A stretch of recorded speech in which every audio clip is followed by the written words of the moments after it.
From the NewsTalkSTL studios in St. Louis, it's the Right Mind Show with Todd Schowalter. On tonight's episode, political trivia savant Rich Rubino breaks down the DNC Convention. And then modern-day Paul Revere Dave Robertson from the St. Louis Patriots. And the Right Mind studio band, Mitch Murphy and the Murphy Tones. Now putting the fun in your dysfunctional world, here's your host, Todd Schowalter. Boy, am I hungry. I'm really, really hungry. And do you know what I'm hungry for, Joey? What could you be hungry for? Some fresh maggots. They've got a few in Chicago, I heard about. That's what you were telling me. Apparently on the buffet. Now, you tell the story. At the DNC, at one of the hotels, on the breakfast buffet, you were saying, they have, are these live maggots or are they dead maggots? You know, it'd be more exciting if they were live, because then you could know before you take your spoon and your eggs up to your mouth, like, that's a little wigglier than I'm used to. But if they're dead, Right. I guess you would just chomp right in and not notice at all. I think the whole point of this protest or whatever it is to make people scared, not for them to get more protein and actually feel more energetic throughout the day. Well, but yeah, right. in Chicago, one of the hotels, the Fairmont Hotel, there was the Indiana delegates, I believe, were staying in the hotel. And then some ladies snuck in and put maggots right in the buffet. And the delegates, you know, at least one of them ate them. And the FBI was brought in, and they don't have any leads on the ladies yet, but I think someone's going to be brought to justice real soon, because I can't imagine them flipping over dead raccoon carcasses in the street with a spoon and putting them into a Ziploc to gather these maggots. I bet you they ordered them online. My girl, she's a gardener. She's ordered ladybugs online, so I imagine you can order live maggots online as well. Well, I know from my refrigerator. I mean, I get maggots out of there every once in a while. You know, on some of the luncheon meat that has been in there since the last Bologna. Yeah, exactly. And you know, some of these maggots aren't alive. I'm glad that this show is on during dinner time. You know, I hope everybody's just sitting down to a nice dinner and they don't have any maggots in their food like at the DNC. Well, that's quite something. You know, here's something I realized. I realized a lot. Okay, I've been watching often. I mean, it's over now, obviously, but when I was watching it, okay, and I couldn't watch it for extended periods of time because there's only so much BS I can take. You know, I have like a filter,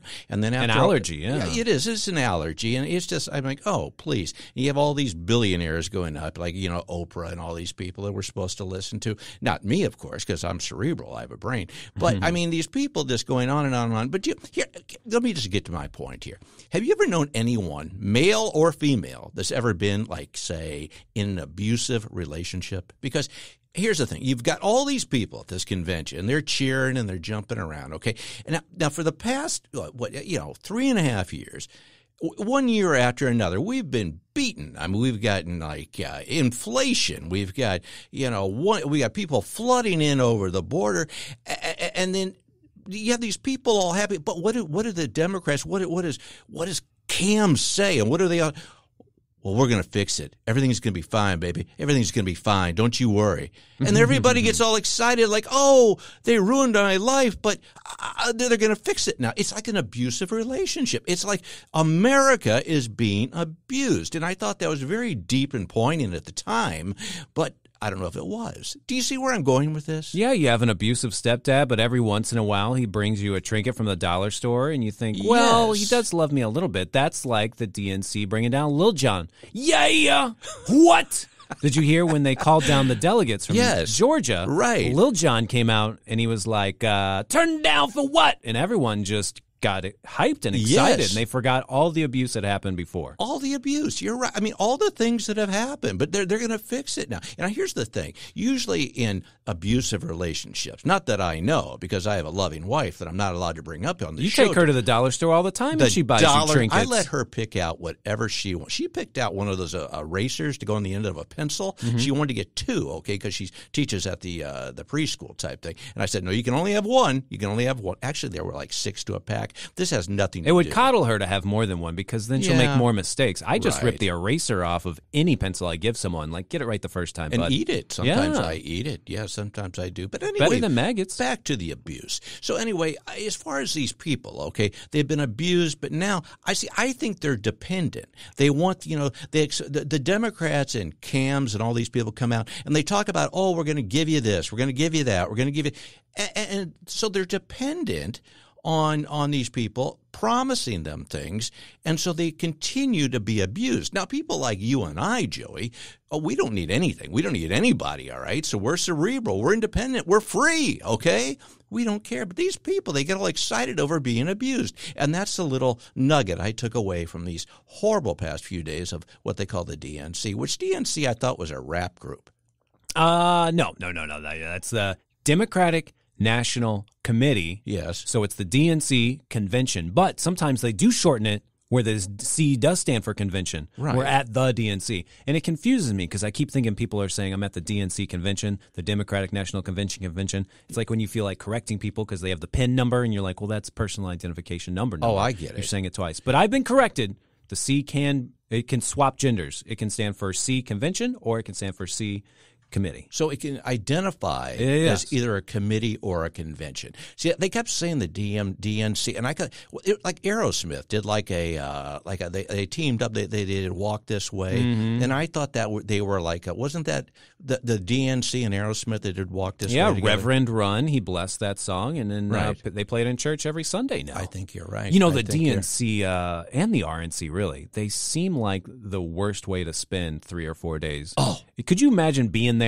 14 hours of speeches just coming at you. You forget what's entertaining, what's clip-worthy by the end of the day. We just get to sit and see 30-second clips on Twitter. And so we go, we know Oprah had a applause break. We know she came out to Beyonce. But being in there, it must be torture. Do you stand the whole time? Well, 14 hours. I'm going to tell you a story that I just told you about 20 seconds ago before we started this whole show, but I'm going to tell it again because maybe I forgot and I'll tell it again, or I haven't, but I'm still going to tell it. I forgot what it was. Tell me. It wasn't that important, so I'll tell it again. This time, maybe with an accent. No, maybe not. No, I don't think so. I'll tell it as myself. But do you remember back when I was doing those, maybe you don't, all the caucuses where they had, the Republican caucuses because they didn't want to have a primary because those were too hard to rig. And so they had, the caucuses that I would show up for. And it was for Trump and we would be for him. Anyway, getting to the point of my story once again, our buddy Mark Harder, the guy that asked me for cartoons but can't remember my name, he was the person out there kind of like leading the crowd. And they were looking for delegates, okay, to possibly, well, first you had to go to Springfield, and out of that, then you could be maybe a national delegate. It's kind of like a scene. Well, you got to work your way up to the ranks. But so I'm thinking to myself, because I often do think to myself, okay, and sometimes I think out loud, but not right now. I was thinking to myself as Mark Harder was explaining this, and he was talking about possibly recruiting delegates, I thought, well, maybe I will do that. I have absolutely no desire to do it, but maybe it'll be something a once-in-a-lifetime thing.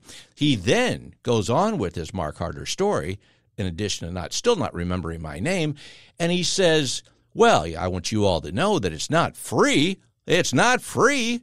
No, I mean, you got to pay your own way to get there. You got to pay for your own hotel. You got to pay for this and that. So basically, the whole point of this whole rambling story of mine is that not only is it boring and horrible, but you got to pay a lot of big bucks to go there. Mm-hmm. And it sounded like there was a whole thing with slates, and then slates were wiped clean. So people who bought tickets to maybe go to Milwaukee for the RNC, their money was just gone. They didn't even get to go be a delegate, and they spent the money on the hotels. Gone like the wind. Gone like the wind. Oh, I tell you, did you by any chance, did you see the picture? You know what picture I'm talking about. My son, Blake. I tell you what, I'm proud of that boy. He decided, because he's a junior now in college, he just moved off campus with his friend, and they got their own. He said, you know what I'm going to do so I can spend more time studying and focus on my schoolwork? I'm going to get a puppy. And he did. Oh, did you see the picture? Yeah, it looks like a real money pit, that guy. Oh, my God. Yeah, I tell you what, I love my Benster, Benny. Benny's my, my grand dog, okay? But this little puppy, so Blake comes home from school, and it's not like he commutes. He's down in Cape Girardeau, okay, but he doesn't care. He'll just come home, just like he lives like he's going to school at Merrimack or something, which could happen if the puppy doesn't allow him to study. But anyway, he brings this puppy home, Joey, and I tell you what, I couldn't get any work done. Have you ever had a puppy that just kind of looked at you? And I'm talking about one that's yours or someone you know, not like, you're not stalking someone's dog. But have you ever had a puppy look at you with those puppy eyes? Yeah, when I grew up, I had a dog that was mine. There's some where the parents already had them when you're born, and there's other ones where you're going to college and the parents get another one. But this dog was mine. Cocker Spaniel, beautiful brown and white. I got to name him. That's when you really get attached to a dog. Named him Michelangelo after the famous Ninja Turtle. I love that. And now, since he's passed, every time I see a Cocker Spaniel that looks just like him, my heart melts, and it's hard to come by. It's a Springer Spaniel, get out of here. King Charles Spaniel, you're a piece of crap. But a Cocker Spaniel looked exactly like him with that pattern. Oh, it's like his soul was reincarnated. So I know what you mean. You have a black lab that's giving you the eyes, and that's really all you can see is just the whites of his eyes because they're so shadowy. That's it. Well, sneaky dog, it looks like. It's a wonderful little pup. And he was going to name it OJ. That was it, OJ. And I thought that was the funniest thing ever, because everybody said, OJ, well, that's not. He drove the Bronco, and he killed that Nicole Simpson and all that. I think it was Nicole. It wasn't Homer Simpson. I think Ron was in there, too. Ron Goldman was in there, too. So he was going to name it OJ, but we decided after some thought, or he did. The dog's name now is Juice, like in orange juice, but it's a. That was OJ's nickname, so it's a lateral juice. move. Yeah, it is, and so he's actually OJ, but he's not OJ. The juice is loose. That's what it was. But I tell you who was not happy. You know who's not happy? The wife. Well, no, the wife was actually okay. She didn't want him to get it, okay, because are you going to spend enough time on your studies and everything? I squash that whole thing because this studying thing. I mean, who studies in college? We barely prepare for this show. Look at it. What do I have here? My little it's like paper napkin here that I have my show notes on. Exactly, and we're doing just fine, aren't we? Mm-hmm. So anyway, no. So I mean, he basically. I mean, she's. I'll say she's adapted to the situation. But here's who. Somebody is firmly against this dog. So it's Ed the cat. Oh, my gosh. Ed the cat, boy, is he mad. Boy, is he mad. I mean, you would have thought, okay, this puppy is only a few weeks old. It's a little puppy. Look, he's got the puppy belly and the puppy eyes. And so Ed, we decided to show the little puppy to Ed, who's a 14-year-old cat who thinks he owns the world. And you know what he does? Oh. Yeah, that thing. I go, what? I was taken aback, and I felt not only sorry for the puppy, but sorry for myself and my wife, who I'm not going to bring up, because I think we raised Ed wrong. It makes me think of these series of videos. Usually they're called Animal Odd Couples, where they'll throw a chimpanzee, with a bunny rabbit or something, and then it gets its face ripped off 9 times out of 10. I know. So they get rid of those takes, but the one time where the chimp starts petting the bunny rabbit, then oh, look how cute it is. Let's put that one up on TikTok and get billions of views. I'm thinking this isn't going to work out. And what you need to do is show Ed a Facebook scientific study where you show a picture of you and Ed getting 30 likes, and this new picture of Juice already has 93 likes. It does. We know who's more valuable for the social media content creation game, and it's not Ed. Old news. Exactly. And you know what he's going to do that he's already done? He poops next to his kitty litter box. Okay, he's right there, and it's like he's telling you. It's like if you were to say you were aggravated with me or a little upset or whatever, you came over to my house, Joey, okay, and you decide, I'm a little miffed at Todd. I'm just going to pee outside of his door here, like his bathroom door. I could tell that's just because you were being ornery. And this is what Ed does, okay? He'll decide, I'm just going to poop right next to my kitty litter box, and that's what he does. And that's how he shows me. And then you know what I do with Ed, don't you? What do you do? Not too much, because you can't. He's Ed the cat, and I don't know what to do because he's old now. I just kind of take it. He's grumpy now that his sleep schedule's getting thrown off. Cats sleep 19, 20 hours a day, and now with this dog yapping, he's only going to get 16 hours. He's gone. He went back. He was only there for a short period of time, but now Benny's over, and that's a whole other story. Does Ed the cat have a litter box that's pretty much completely covered? Does it have a roof and a dome and a back? No, it's just an open box? It's just basically what we do is we go through the refrigerator. Well, my wife, she's got OCD, so we got to go through the refrigerator and clean everything out 3 or 4 times a day. But I just take some of the Tupperware bowls, and I'll just say, here, Ed, we're done with this Jell-O. Would you like to poop in it? And I just put it right there down on the ground, and Ed poops next to it. I bet Ed feels very vulnerable while he's pooping because it's a vulnerable situation, just like when we're in the bathroom. We don't want anyone running in and barking at us. I bet if you gave him a fully domed roof, he would feel more comfortable, like no one's going to sneak up behind him and do a little purple nurple tickle action or shank. Purple nurple? Yeah. What is a purple nurple? I like this word. You tune into Tokyo. You twist someone's nipple and make them squeal, Oh. If you can catch someone sitting on the toilet and you give them a purple nurple, you can run away. Purple nurple. I wonder so if funny. Blake would change Juice's name to Purple Nurple. I think it could work. I like that. Well, hey, speaking of time, we hear old Mitch, he's going to be putting on a little show for us later on because he got a contract extension. Did you hear about that? No, what's he got? I know he's been watching the DNC to find out some of the tricks they do to entertain people.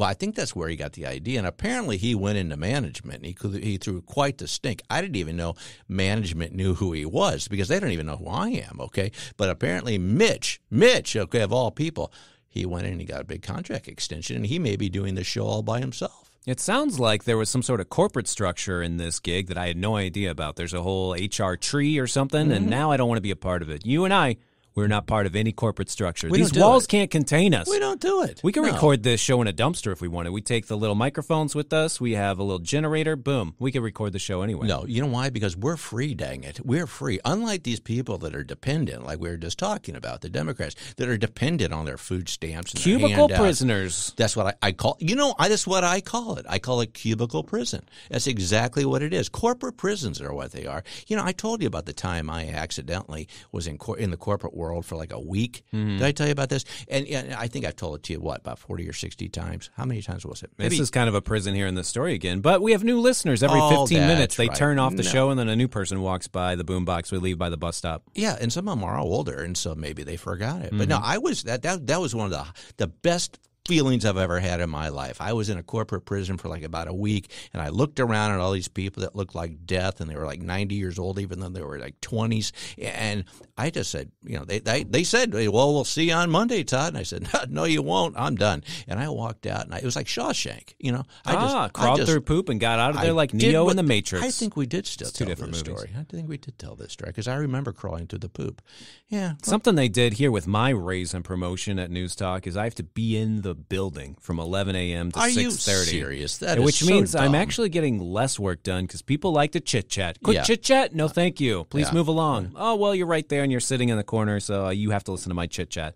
All right, thanks, Ethan. Thank you. The newsletter's going out late today because we had to talk about McDonald's at lunch. Yeah, cool. Right. Isn't that great? And that's this thing also. I mean, if you're in the office, everybody assumes you're working, okay? That's the biggest misnomer because, see, my studio as a cartoonist, it's always been at home. Well, he doesn't do anything. He's at home. What do you think I'm doing? Watching The Price is Right all day? But apparently, if you're in an office, oh, he works from 9 to 5. Everybody that I know personally, and it's not a lot, but the 3 or 4, the 2 people that I know that work in an office, that work 9 to 5, they sit there and they work on their fantasy football league all day. But apparently, they're really working all day. That was kind of like, was that from The Simpsons or something? I don't know. It could have been Hank from King of the Hill. Oh, that's what it is, Hank, yeah. He's working Boy, all day. I'll tell you what. Oh, I'll tell you. But that's what I'm going for here is that just because they're in an office, a corporate prison for 9 to 5, which is the stupidest thing in the world anyway, 9 to 5, come on. I can get most of the stuff done that I do in like 20 minutes. But they're there playing on their fantasy football, and everybody gives them all these props and credits that they've been working all day. If you can work from home, then you have the ability to create a zen-like state. You got the right music, you got the right lighting, your chair goes in the exact right place, and your carpal tunnel goes away, and you're just more relaxed. And then if you need to do some brainstorming, you got all your toys right there. Get on the treadmill, run around the block. We at NewsTalkSTL, no offense, I appreciate them getting a nice building for us to be in, but it's a little bit of a dead-end corporate... it's a corporate prison. What's the name of this place where they have all these old buildings? It's like what is it? An office complex or industrial? No, industrial complex. We are surrounded by industrial buildings who love making things with chemicals. I try and go on a jog at lunch around here. I'm taking in paint fumes from the auto body collision place. I'm taking in formaldehyde from the church when they're doing funerals. It's not a productive place to go on a jog. Well, and they have a cemetery right up the street because that's where we took our picture last week. I mean, and I thought they have a cemetery right in the middle of this corporate prison. I guess what happens. It's efficient, I mean, hey, have you seen Bob? No, check his cubicle. Oh my gosh, he's got maggots all over him. Let's take him to the DNC and they can eat him. The cubicle to cemetery pipeline of the industrial complex system. It's horrible. It's absolutely horrible. It's terrible, and I just pity people that have to go through that. No, but not you, my friend. Not me, my friend. Oh, no, you actually say you have to now. So you actually have to come in here, as you have regular hours. Do you punch a clock like I used to at IHOP? It's just in case somebody breaks the station and then they say, I need need an adult. I don't know how to turn on a switch. So I'm talking about you, Ken.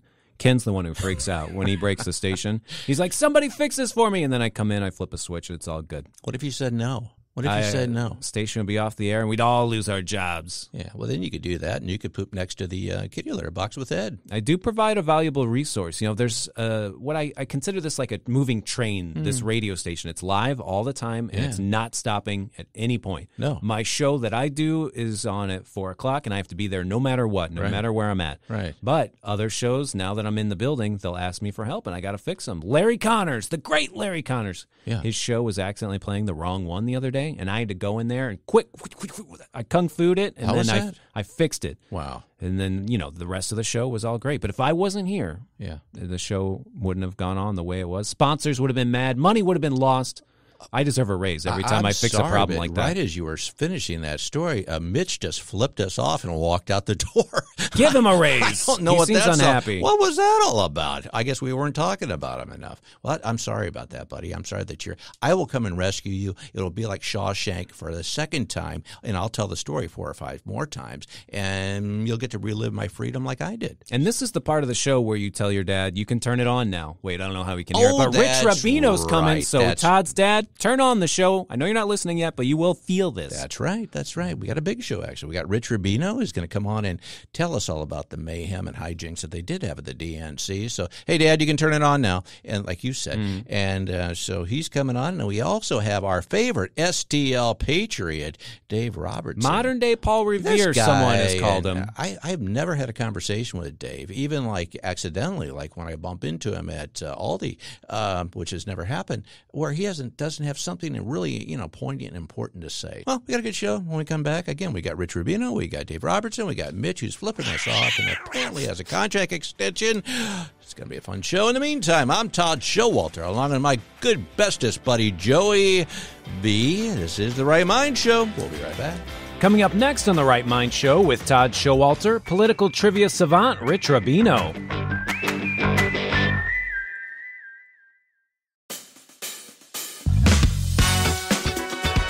Welcome back to The Right Mind Show with Todd Schowalter on NewsTalkSTL. And now a man who may not be the best journalist, but he always gets the scoop when cleaning out his cat's litter box, Todd Schowalter. And we're back. I'm Todd Schowalter, along with my buddy Joey V. And on the line now is our favorite political analyst, commentator, omelet maker, you name it, he's done it. Rich Rubino, how have you been and what's going on, my friend? How's the DNC convention in your opinion? I'm doing well. Good to talk to you again, Todd. It's actually been, I think, a very much unifying event. I haven't seen any division so far, which is interesting because when Joe Biden dropped out, I think the biggest fear the Democrats had is that about 7 or 8 other candidates would drop in the race, that is. But basically, it's been a coronation for Vice President Harris. There's really been no opposition so far. And usually a political party, that's what the high command, that's what kind of the grand poobahs of the party want. They want to be a completely unified convention, and they don't want any form of division, and so far we've seen that. Yeah, okay. I mean, what do you think as far as, again, we do have, as you mentioned, the last time we spoke, we talked about protest and things outside that we haven't heard too much about. That really hasn't affected this whole thing, has it? No, it hasn't, and that was the biggest fear. I think that the media tried to play up the fact that in 1968, when they had a convention in Chicago and there was division over the Vietnam War, that there were protests and riots out in Grant Park in Chicago. I think the thought process was that those who are protesting the administration's policy on the war in Gaza, that there would be something very similar, but there really hasn't been. It's really been a secondary or tertiary story, if you will, about what was going on with the protest. Most of the coverage has been what is actually going on inside of the arena. And interestingly, you have even some of the most pro-Gaza members or pro-Palestinian members of the House of Representatives are actually delegates in 1968. Many of them were those who were opposed to the Vietnam War would actually get up and they would speak. This time around, you really don't have that. You have a few mentions of it, but when they mentioned, for example, when Bernie Sanders talked about the need for a ceasefire, he said that the administration was trying to contribute to that. So you're really seeing a very, very unified political party from the most liberal to the most conservative member, at least those who have spoken so far. You also see a movement, at least last night, you could tell that they're trying to talk to those 10 to 12% of persuadable voters by having Bill Clinton out there and Bill Clinton talking about trying to get to who is, I guess, a master at going after rural voters and voters that were not traditionally Democrat. And I think that Tim Walz also kind of fits that profile, being somebody who's a hunter, somebody who's been in the military, somebody that was a football coach. Looking at both of the candidates, I mean, what do you think what are the biggest, elephants in the room that each one brings to the table, and how do you think that's going to play out with the debate? Yeah, that's a great question. I think for Donald Trump, one of the biggest elephants in the room is certainly the conviction. I think that the Democrats, many people wondered would they go there. They certainly have gone there. But certainly the conviction, certainly the way that what happened on January 6th, the way he handled the pandemic, and the general, I guess those would be the three big issues that the Democrats will try to make a bugaboo on behalf of Donald Trump. For the Republicans, it's going to be the fact that in terms of Vice President Harris, they're going to try to tether her to Joe Biden. Joe Biden's job approval rating well under 50%. So it's to their benefit to try to save the Biden-Harris administration. And if you notice, when they issued a report recommending impeachment, when in terms of the House Oversight Committee and the House Ways and Means Committee, they continue to try to say the Biden-Harris administration. So you keep saying the word Biden and you put the word Harris with it. And then certainly the inflation, they are going to try to blame Joe Biden for the inflation. They're going to say that the economy is not nearly as good as the Biden administration portrays it as being. I don't think they're going to try to bring up much about the Hunter Biden issue, because it's kind of hard to tether that to Vice President Harris. But I do think they'll also bring up the issue of the border, and they'll say that the president ordered Vice President Harris to be the border czar, and she has not cleaned up the border. So they'll say that that was a failure, something to that effect. I think they have two choices there. If you go after her for the role at the border, or you say that she's done nothing as vice president. But if you're in terms of saying that she didn't really have any power, so you have those two choices, and I guess they'll go after her by saying that she did not, that she was a failure at the border, a failure in inflation, something to that effect. Project 25. Just your opinion. I mean, I've read it. I've gone through it. What is it exactly that the Democrats are having such a hard time with in that? I mean, to me, they're from what I've read on the left side. I mean, it's like this radical new thing that we have to stop. It's fascism. It's all this. But a lot of it. I mean, what is it in your opinion? What is so bad about this? Well, it's something I don't think the Democrats are very smart bringing up, in part because the American people, when they hear the word Project 2025, it kind of goes over their heads. And I think that it's something it's very intellectual. It's basically written in part by members of the Heritage Foundation. This is stuff this really gets into the weed of American politics. Now, you can pull out little things in there and say, well, this was in there. These are the people who are the architects of the Trump administration. But when it comes down to it, I don't think that the average voter is really paying attention to what's to 2025 per se. Now, that being said, you take out certain things that are unpopular that are in there and you try to tether it to Donald Trump, that might be something different. But I think if you just by saying the word Project 2025, it kind of goes over the head of the voters. Yeah, I just didn't understand it. And when I actually looked into it, I thought, well, there's really not a lot of, and again, this is my own subjective opinion, but I thought there's really not a lot of bad stuff in here. I mean, there wasn't anything damning. Well, back in 2016, we obviously had Hillary Clinton overlooked, I should say, Wisconsin. That proved to be catastrophic. Oh, yeah. Is there anything, I mean, are there certain states that both candidates have to make sure that they really keep their eyes on and not overlook? Yes. Oh, absolutely. For the Democrats, again, it's those three states from 1992 when Bill Clinton won through 2012. Every solitary year, the Democrats won Wisconsin, they won Michigan, and they won Pennsylvania.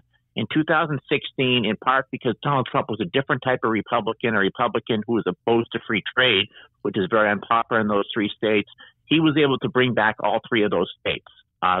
So these are states that are traditionally they're Democrat, but they're kind of Reagan Democrat, if you will. That's why I think you should see the Democrats trying to spend as much time as possible. As a matter of fact, Vice President Harris actually, in a sense, counter-programmed her own convention to go and campaign in Milwaukee. She spoke into an arena there because she knows how vitally important they are, and it's very hard to see a scenario where the Democrats win without at least taking two of those states and probably taking three of those states. Now, contrary-wise for the Republicans, they have to take Georgia. They have to take North Carolina. North Carolina was Trump's closest. Trump won it by about 1.6% last time, but it was his closest state. and then to continue over to the Sun Belt, they have to be able to take Arizona. Arizona is a traditionally Republican state, but gradually it's becoming more Democrat, which basically leaves simply Nevada as a state that I think is kind of a toss-up. I would also say, though, for the Democrats particularly, so Nebraska, just for some history, Nebraska and Maine allocate their electoral votes differently than the rest of the country. What they do is that whoever wins the state wins 2 electoral votes. Then the rest of the electoral votes go by congressional district. For every other state, it's winner take all. So consequently, in Nebraska, there's one congressional district. There are 2 of them that are very conservative that you would never campaign in, but there's one congressional district that includes the college towns of Omaha and Lincoln, Nebraska. And it's very possible that it could come down to 269 electoral votes to 269 electoral votes, or 269 to 268, 270 to 269. So consequently, the Democrats have to do everything they can to try to win that electoral vote in New Hampshire, in Nebraska. And contrary-wise, in Maine, there's one congressional district that's very Democrat. You don't campaign there, but there's another congressional district that goes up from Aroostook County down to Lewiston, and that's a congressional district that Republicans really cannot lose. It really, if it's that close or that bifurcated, it really could come down to those single electoral votes in Maine and Nebraska, which is really a political pundit stream. Okay. Well, what do you think of Robert Kennedy Jr.? I mean, again, he's about to make an announcement here on Thursday. This is airing on Saturday. Do you think he could possibly sway anything? I don't know. I think that it benefits Donald Trump that he's out of the race, because his people were very similar to Donald Trump's people. For some reason, they were not willing to vote for Donald Trump. Donald Trump would probably be their second choice, but basically he's somebody who was opposed to vaccine mandates, for example. He's somebody who is very much a populist, who's very much against big pharmaceutical industry, for example. I think that if he were in the race, it would have been dangerous for Donald Trump, because they were going after the same constituency. He is now, I think that with him out of the race now, the third party factor hurts Joe Biden as well, because he's got Cornel West and Jill Stein running to his left, and he may say, well, they're going to be insignificant. But if they take 2 or 3%, now those 2 or 3% that they take, let's say 60% would have gone for Joe Biden, would have otherwise go for Joe Biden. That could theoretically cost him the race in a very critical state, such as North Carolina. So when it was Robert F. Kennedy in the race, Jill Stein and Cornel West, I think the Republicans were hurt more by it because Robert F. Kennedy Jr. simply polled better. But now there's really, other than the Libertarian candidate, there's really no major candidate on the right that could hurt Donald Trump, but there are candidates on the left that could hurt Joe Biden. Yeah. Well, it's certainly going to be a crazy next couple of months. Going back on the trivia side of things, since that's you pretty much know it all when it comes to political trivia. We've got these 2 candidates now. I mean, there's just no getting around it. They're polar opposites as far as, one side, you either really like them or you really hate them, and there doesn't seem to be any, middle ground. I mean, where does this, going back, has there ever been an election like this where you just had such a division between 2 candidates? Yes, I'd say 1964. You had Lyndon Johnson, and Lyndon Johnson had been relatively moderate senator from Texas, but then he became president. He started talking about the war on poverty, civil rights, Medicare. He very much was very much a left-wing Democrat when he was president in 64, and he ran to the left talking about the Great Society, how much more money government would spend. The Republicans, on the other side, during the primaries, they had a very moderate candidate in Nelson Rockefeller. Nelson Rockefeller, the governor of New York, ended up losing in the primaries. Then you go to the convention, you had Governor Scranton of Pennsylvania, and he lost in the primaries. And they nominated probably the most conservative person they've ever nominated in Arizona, Senator Barry Goldwater. Goldwater at the convention at the Cow Palace in San Francisco, when you would think that they would say something to the effect of, we're trying to get everybody to come and vote for us, he said, extremism in the defense of liberty is no vice. Moderation in the pursuit of justice is no virtue. So consequently, you had somebody who was running very much of a liberal, Lyndon Johnson, versus someone who was very much of an unadulterated conservative in Barry Goldwater. At the end of the day, John F. Kennedy had died a year before. It was very hard to see a scenario where the American people would have chose the other party. And at a time when the Democrats were so popular, so Lyndon Johnson ended up winning. But I would say that race was probably more polarizing ideologically between the candidates than the current race. Okay. All right. Well, like I said, it's going to be crazy. It's going to be crazy. I hope you'll join us as we get closer to the big day. And actually, we'll talk with you after the first debate, obviously. But any final thoughts or comments you want to make before we talk to you next time? This is why I'll just say this is why politics is so fascinating. I don't think anybody has any real grasp upon who's actually going to win this election. That's why people are so tense in the country. That's why you have people being very stressed out, because really people do not know. It's not like a landslide election like in '96. Most people at this time knew Bill Clinton was going to win. In 1984, most people knew Ronald Reagan was going to win. It was just a matter of how many points. This time around, no matter what people say, I don't think in their heart of heart they really have any idea. Well, and again, I think one of the biggest things, and I'll leave it at this, it's almost like damage control. Because if you're a Trump fan, you're thinking, I just hope he doesn't say something stupid that's going to damn him for the whole election. And if you're on Kamala's side, it's the same thing. I hope she doesn't come out with some crazy word salad. It doesn't make any sense. So I mean, if I were a campaign manager for either side, I would just be saying, hey, let's just not screw up here. You're on the tightrope here. Let's not fall off. I mean, it seems like a totally different strategy than we've seen in the past, but we'll see what happens, won't we? Absolutely. This is why we love politics. Yeah, True excitement. Right. And that's why we love having you on the show, Rich. Yes, our favorite all-time, political analyst, commentator, and friend. We're looking forward to the next time, okay? I'm excited about it. Absolutely. All right, buddy. You take care, and we'll talk to you real soon. You as well, Todd. All right.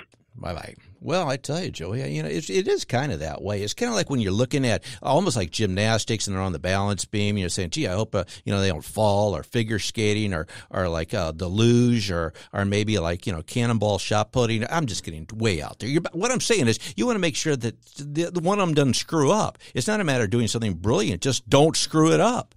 I was watching the DNC to gather clips for the other radio show I do, and there's one that made me real hungry. You know this guy, Senator Kennedy. Yeah, right. Louisiana senator, funniest guy around. Oh, him. He is fantastic. He was commenting on the DNC, and he had this term that made me so hungry. Let's see if we can hear it real quick. Okay.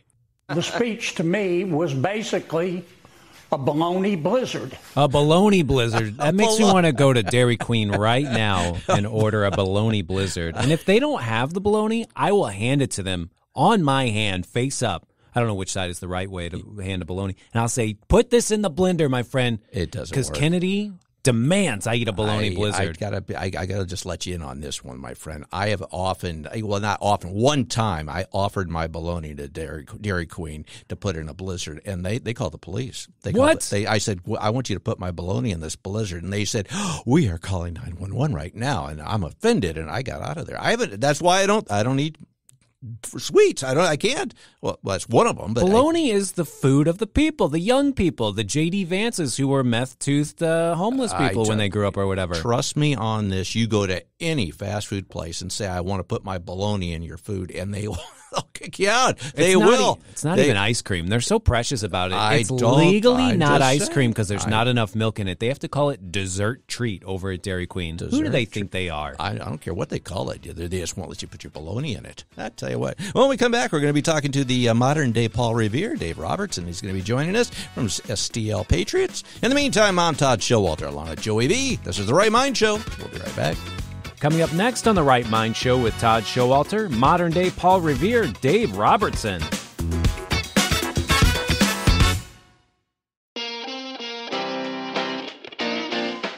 Welcome back to The Right Mind Show with Todd Schowalter on NewsTalkSTL.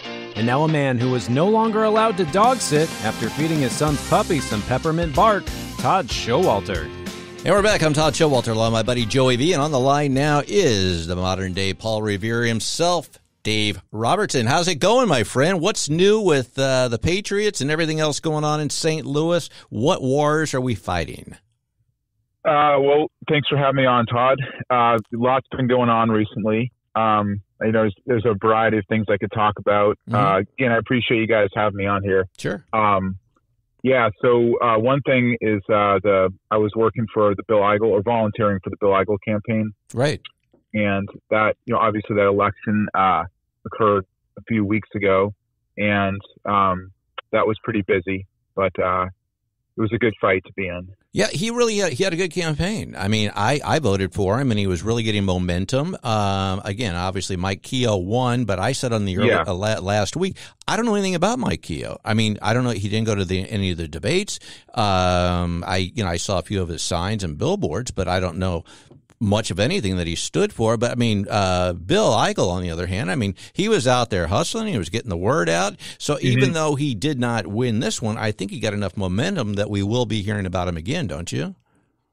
Oh, definitely. I mean, Mike Kehoe is a cardboard candidate.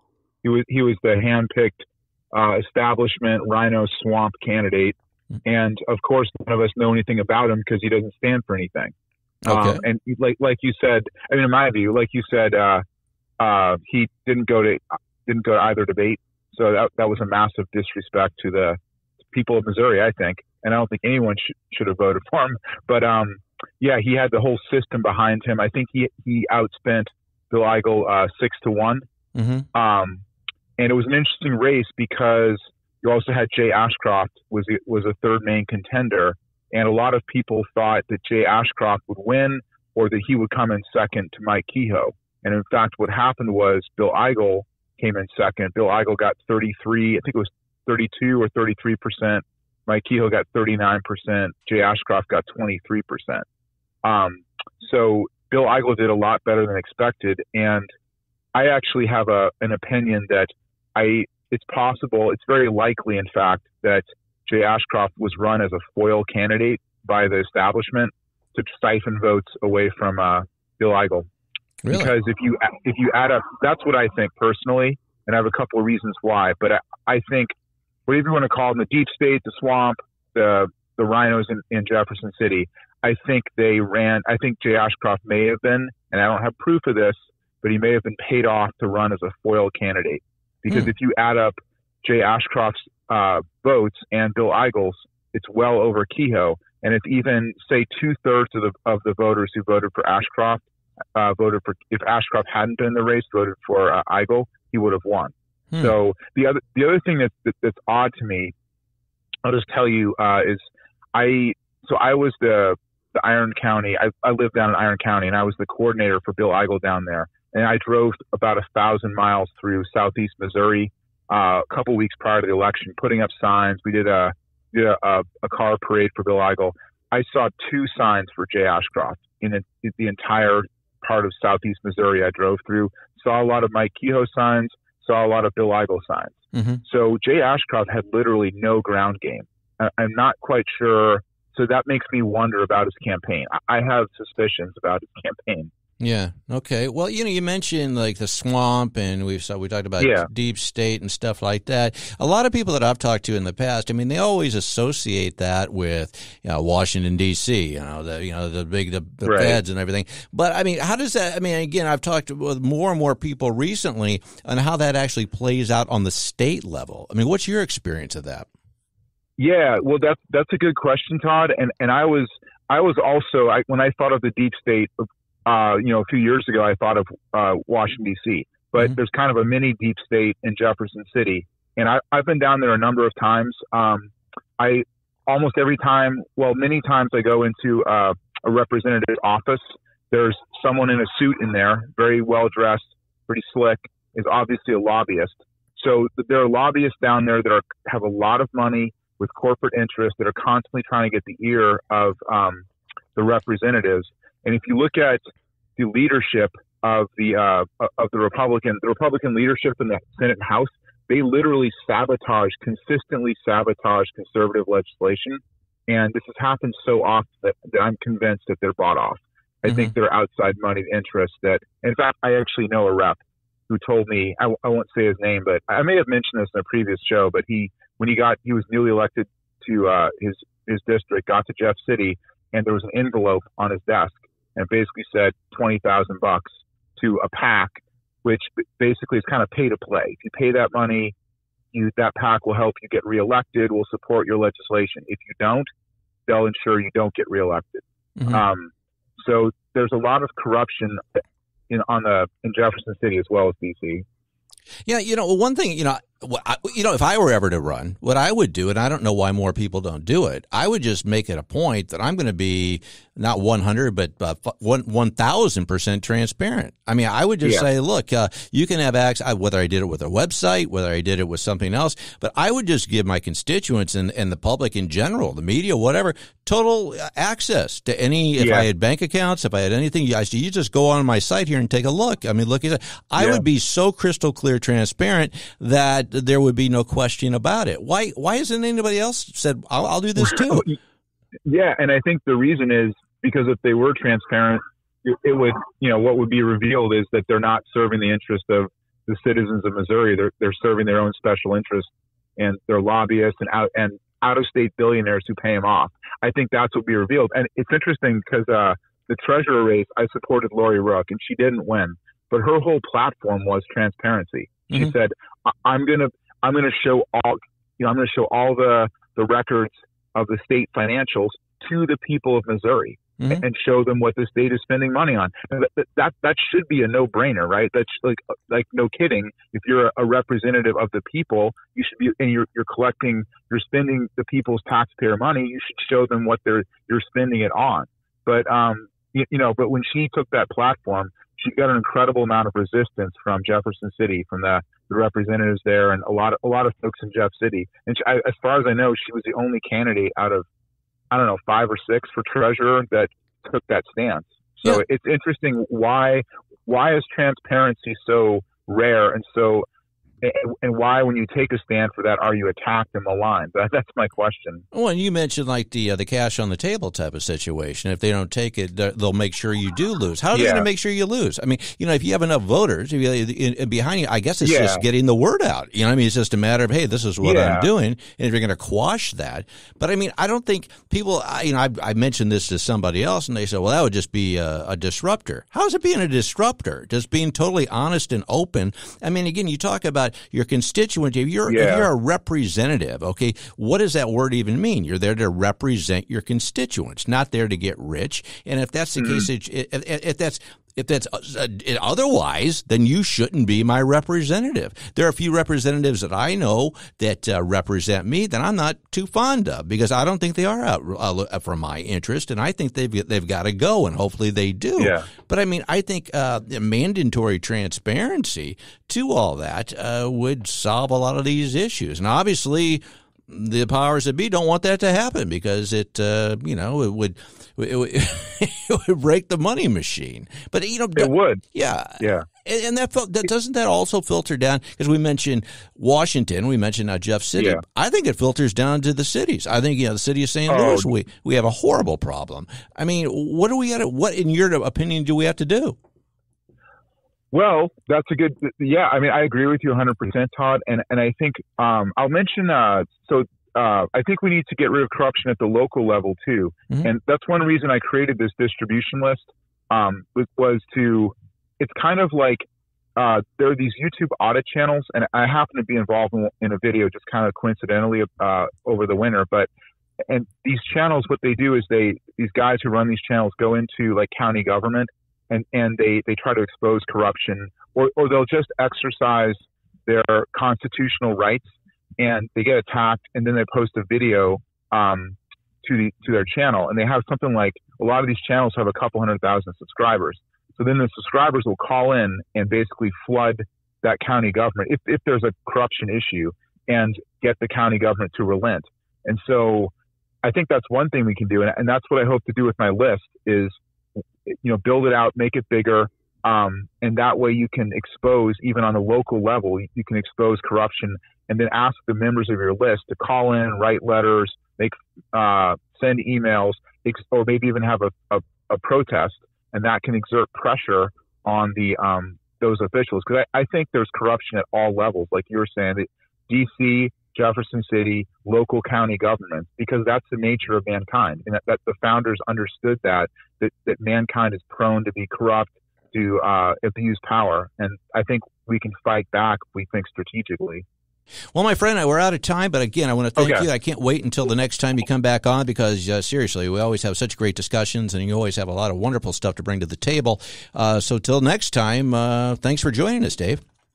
Sounds great, Todd. I look forward to it, and thank you again for having me on. Okay, thank you, my friend. All right. Well, Dave Robertson, I tell you what, he's always got a lot of good information. He brings it home. He's got, a lot of local groups that he deals with, and he knows stuff on the state level. And we call our friend Dave Robertson the Paul Revere. Yes, right. The modern day Paul Revere. What is that nickname based on? What did he do to earn that? Does he bring the troops together? Does he rally the troops? He rides a horse and he screams, "The British are coming," even though that they're not. And he I think he was committed for that to an insane asylum. No. When we called him, he said his car had broken down. Did he just kill his horse? He killed the horse, and it was and we'll probably see that when you and I go to the horse race. Does this ever happen to you? What? I confuse Paul Revere with Ichabod Crane all the time. Yeah, well, one has a head. Most importantly, the Headless Horseman. Right. I always think Paul Revere is the Headless Horseman. That does happen to you, though?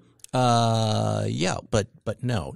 He's got these groups. He goes out and he spreads the word to the St. Louis and state community about all the groups that are getting together to unify and fight this corruption in the world. So that's why he's kind of like the Paul Revere. But he, unlike Ichabod Crane, Dave Robertson has a head. I've met him several times, and he does in fact have a head. Isn't Ichabod Crane and the Headless Horseman two different characters in the same story? No, I don't think so. I think Paul the Revere one guy actually lost his head. He did. He lost his head, and he said, but the thing is, you couldn't hear him say, "The British are coming, the British are coming," after his head fell off, because there was no mouth. It was just a stump. Now let's get it clear. Paul Revere, he was a silversmith, so he made spoons, fancy spoons. And the Headless Horseman, that was a guy who had a pumpkin head, and you had to use a spoon to scoop it out. So that's the two difference. One guy makes the spoons, other guy had his guts scooped out by a spoon. Which eventually had maggots all over it that they then served at the DNC Hotel. I love how plan comes together. It just all segues Hannibal together. from A-Team is in the house, making our plans come together. Boy, I tell you. Well, I hope it hasn't been painful for you listening here today, because I've had a good time. I know Joey has. I know Mitch is too. But in the meantime, like I always say, hey, if you don't have a right mind, you don't have a mind at all. And this is The Right Mind Show, along with Joey V and myself, Todd Schowalter. Until next time, bye-bye. Thanks for tuning in to The Right Mind Show with Todd Schowalter. To find out about all things Todd, go to StudioTodd.com. We will see you next Saturday night at 5 p.m. right here on 101.9, 94.1 News Talk STL, and always streaming online at NewsTalkSTL.com.